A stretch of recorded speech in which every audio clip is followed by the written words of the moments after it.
The story of Jonathan Thomas and his Christmas on the Moon.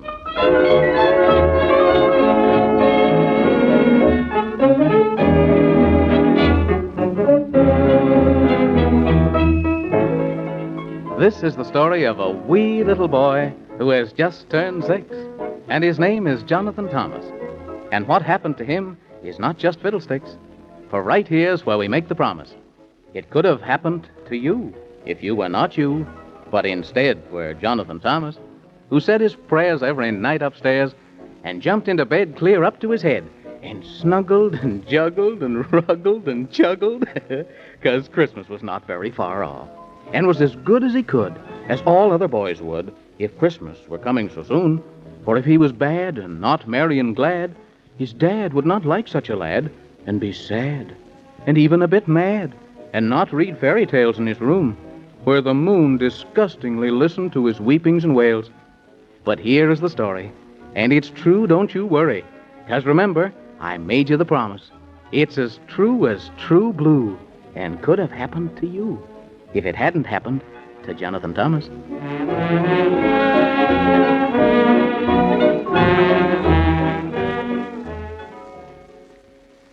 You see, the big grandfather clock in the hall had just struck 8, and Jonathan Thomas had had his bath and said his prayers and kissed Mummy and Nan and then taken the hand of his dad, and up the stairs they went. 1, 2, button your shoe, 3, 4, shut the door, until they were to where you say 11, 12, the kitchen shelf, and then down the hall and in the room and whisk into bed. Now. Now pull the covers up so you won't catch the sneezels. Daddy. What is it? Mommy said if I were to brush my teeth 4 times, you were to speak a story. Well, now, and did you brush your teeth that many times? Uh-huh. Then what shall the story be about? About Jonathan Thomas and Gus. Jonathan Thomas and Gus? Uh-huh. Well, once upon a time, there was a little boy... Wait, Daddy. Hmm? Gus has got to hear, too. He can't if he's under the covers. Oh, well then, by all means, we must haul him out from under the covers. But Gus would be as angry if he didn't hear the story.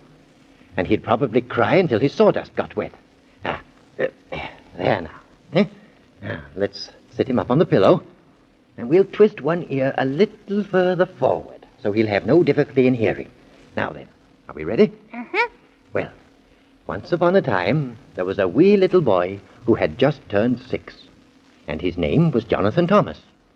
And he had a beautiful stuffed teddy bear named Gus. And one night, when Jonathan Thomas went to bed away upstairs, after he'd brushed his teeth, and when he was tucked in with Gus by his side, and when he was asleep, a long, slender moonbeam made of pure silver came through the window, like that. And down the moonbeam came sliding 2 of the queerest creatures you ever did see, like that. And there they were, laughing and chuckling and giggling and poking their fingers at Jonathan Thomas, who was sound asleep as he could ever be. But right away, quick as 46 tigers, Gus opened his left eye, and then his right eye, and he saw the creatures, and then he opened his mouth, and went, and he jumped from the bed right after those creatures, and those creatures ran up the moonbeam, and Gus ran after them, barking like everything, or whooping, or whatever koala bears do. And all this noise woke up Jonathan Thomas. And he saw Gus running up the moonbeam, and he jumped right out of bed and right up the moonbeam after Gus, shouting as loud as ever he could. Gus, come back, Gus.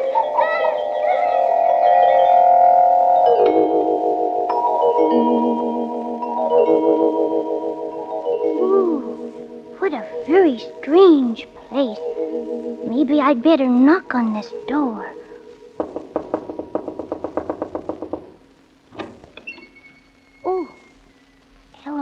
Well, goodness gracious, my land and Jiminy Crickets. Whatever do you mean by knocking on my door when the sign plainly says absolutely no knocking until after 9 o'clock daylight saving moon time? Where are you? I mean, who are you? I don't see your name written on you anywhere. Well, speak up. Or has the cat got your tongue? If he has, we'll write him a letter and tell him to bring it back straight away quicker than you could say Jack Robinson. Isn't that silly of me? If the cat really got your tongue, you couldn't say Jack Robinson, could you? My name is Jonathan Thomas. Oh, what a silly name. Thomerton Jonas. Oh, there, never mind. We can't all have beautiful names like Squamboozle or Flimfuddle, can we? I had a grandfather once. Have you seen Guz? Have I said, don't change the subject. Who's Gus? He's my teddy bear, and he ran away. Well, then why don't you go there and look for him instead of pestering me? Don't stand there in the doorway. Either come in or stay out. Yes, you'll have to do one or the other, you know. You can't do both at the same time. It's against the law. If you please, sir, I'll come in. What a silly thing to say, young man. It's not if I please, but if you please. Yeah. Have you had your breakfast? Oh, no, sir, Well, then who did have it if you didn't? No one, I don't think. You mean no one you do think. For if no one did have it instead of you, you'd know it. And if I were you, I shouldn't let no one have it again.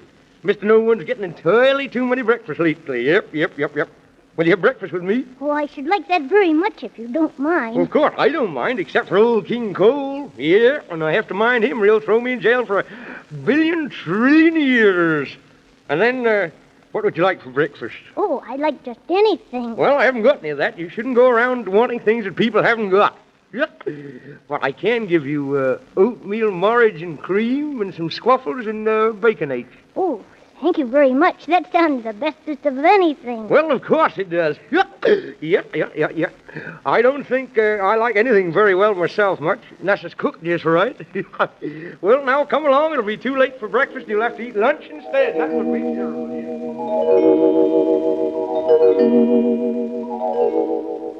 Oh, I'm as full as 2 times 2. That was the bestest breakfast I ever ate. Oh, but I wish Guz was here. Do you expect we could find him? Well, I suppose we can. If you know where he is. But I don't know. Well, then how on the moon do you expect to find him if you don't know where he is? Of course, it might be that the Squibboblins have him. Who? Only owls say, who? Haven't you ever heard of the Squibboblins? They're always catching something. A long time ago, they caught little Bo Peep's sheep. And they never brought him back. And only last Tuesday, I had a cold. Oh, it was a beautiful cold. And they caught that. And I haven't seen it since. They're a most dreadful people. Are they? Oh, you expect they caught Guz? Well, I shouldn't be at all surprised. But I sometimes am. Oh, I hope not. 'Cause next to my mommy and dad, I love Guz the bestest. Yeah. Do you hear anything? Of course I do. There's somebody at the door. Oh, my goodness, I thought so. Now I'll have to say come in, for I can't say stay out, for whoever it is already out. So I'll have to say come in. Well, can't you just say nothing at all? I don't know. I've never tried. What does it mean? Oh, dear. I'll just have to say come in. Yes, I will. Come in! Oh, so it's you, is it? Yep. Well, what do you wish? And you can't have more than 3 wishes. If you please, Mr. Man in the Moon, I have brought great news. Well, let me see it. I have come to tell you that you had better hide, because the wretched Squibbobles are coming. And now I have to go and tell everybody else. Goodbye. Oh, my goodness, the Squibbobles are coming. Oh, this is terrible. Come quickly, Jonathan Thomas. We must hide ever so fast or they'll catch us. Where will we hide? Well, right here, of course. Where do you suppose? If the Squibbobles come into this room, just shut your eyes and don't make a sound. Don't we have to hide somewhere? No, because somewhere is too far to go and we haven't time. Just shut your eyes. Can't they see us if we shut our eyes? Of course they can't. Who ever heard of such a thing? You can't see them, can you, with your eyes shut? No. Well, then how can they see us if we can't see them? I'd like to know... Uh-oh. My goodness. Here they come. Now, don't forget, shut your eyes and don't make a sound. All right. I won't. Oh. One more thing. If they should ask if anyone's here, tell them no. Shut your eyes now, quick. Can you see anyone in here, General? Oh, I can't see a soul. They must all be hiding. You'd better ask and see. Yes, sir. Is anyone in here? No. Yeah, we haven't seen him all day. Oh, well, thank you very much. You're extremely welcome. There's no one here, General. You might as well leave. Goodbye. Yeah, goodbye. Oh, my goodness. That was a narrow escape. So narrow I could hardly squeeze through it. Well, you can open your eyes now, Jonathan Thomas. Didn't they see us? Of course not. How could they? You had your eyes shut all the time, didn't you? Oh, my goodness. There's more of it. Come in. Quick, away. The Squibobbiums have kidnapped Santa Claus. Kidnapped Santa Claus? And we must rush to rescue him right away. Quick, away. Oh, my goodness. Hurry, Jonathan Thomas. We must rush to the rescue. Santa Claus has been kidnapped. Oh, and there won't be any Christmas unless we rescue him. Come on, Jonathan Thomas. We must hurry like everything, only faster.